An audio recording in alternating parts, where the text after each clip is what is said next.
Ano yung naisipan mo? Bakit gusto mong mapabilang sa Familia de Firmeza? Kasi may napanginipan kasi ako na maganda talaga yung pamilya nyo at may respeto sa isa at isa pa Ah, masarap makitungo Yan lang yung nakita ko at may pagmamahal sa mga kapatid ito ko. lang.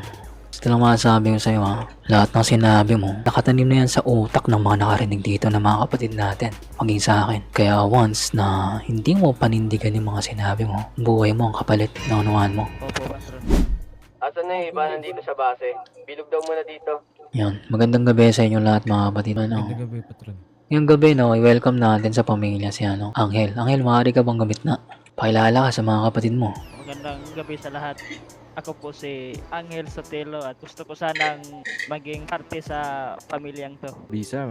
Mabisa to. Magaling. Pasensya na po sa tono ng lingwahe ko mga kapatid. Bakit? Wala naman masama. Yun. Nakakaintindi kami lahat dito. Walang problema, kapatid. Sumama ka lagi sa akin.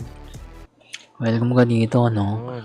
Ano yung naisipan mo? Bakit gusto mong mapabilang sa Familia de Firmeza? Kasi may napanginipan kasi ako na maganda talaga yung pamilya nyo at may respeto sa isa at isa pa Ah, masarap makitungo Yan lang yung nakita ko at may pagmamahal sa mga kapatid kasi pag loyalty lang ang sa atin mas maganda yung pagmamahal kasi walang loyalty kung walang pagmamahal. Tama. tama ka dun, kapatid ko. Salut. Tama dyan din, tama. Maganda yung punto mo. May dating ka rin, no? Ngayon, dito sa pamilya, ilalahad ko kaagad. Una, respeto sa bawat isa. Lalo na sa kakababaihan dito. Kasi once may nabastos kayo dito sa kapatid nating babae, maaari na kayong umalis, no? O kaya, maaari naming putukan yung ulo ninyo. No? Turuan yung rumispeto sa mga kapatid. Hindi nababagay sa pamilya yun dito. Yung ganong attitude. Siyempre, bawat isa sa inyo, magtutulungan. So, pangalawang tanong, buo ba yung loob mo pumasok sa Familia de Firmeza? Patron, pinag-isipan ko muna bago ako pumasok kasi pag pumasok na ako sa isang pamilya dapat buo ang loob. Tama. 50-50 yung nasa isip mo kasi wala nang labasan to pag nakapasok na sa isang pamilya. Ito lang. Ito lang masasabi ko sa'yo ha. Lahat ng sinabi mo, nakatanim na yan sa utak ng mga nakarinig dito ng mga kapatid natin. Maging sa akin. Kaya once na hindi mo panindigan yung mga sinabi mo, buhay mo ang kapalit ng unuan mo. Opo, patron. Panindigan mo yan, no?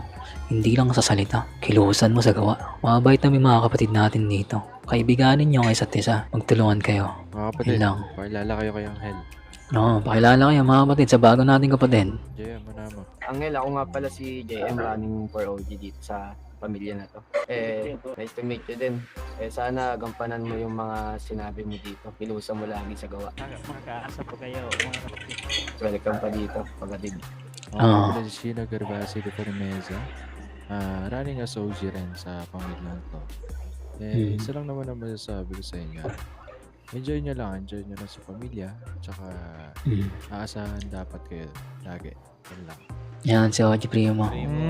One of the OG dito. Ay, kapatid, ako nga pala si Zayan. Maaari mo akong hinga ng tulong. Nandito nga yung mga kamay at mga paa upang gabayan ka. Kapatid, ako nga pala si Pedring. Welcome dito sa pamilya natin. At sana huwag kang mag-trader dahil pag ginawa mo yun, ako yung pinakahuling makikita ng mga mata mo. Nakakatakot din ah. Tandaan mo to! Tandaan mo to! Tandaan mo to! Tandaan mo. Pag nag-trader ka, ito na yung pinakahuling beses na makikita mo yung mukha ko. Ako nga pala si Wendy Permeza. So yun una sa lahat, welcome sa pamilya Angelo. Sana maging ayos pa kikitungo mo sa amin, di ba? Para maayos din pakikitungo namin.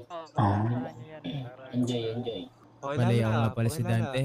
Ako nga pala si Goya. Pag kailangan mo ng shook, pumunta ala sa ice cream.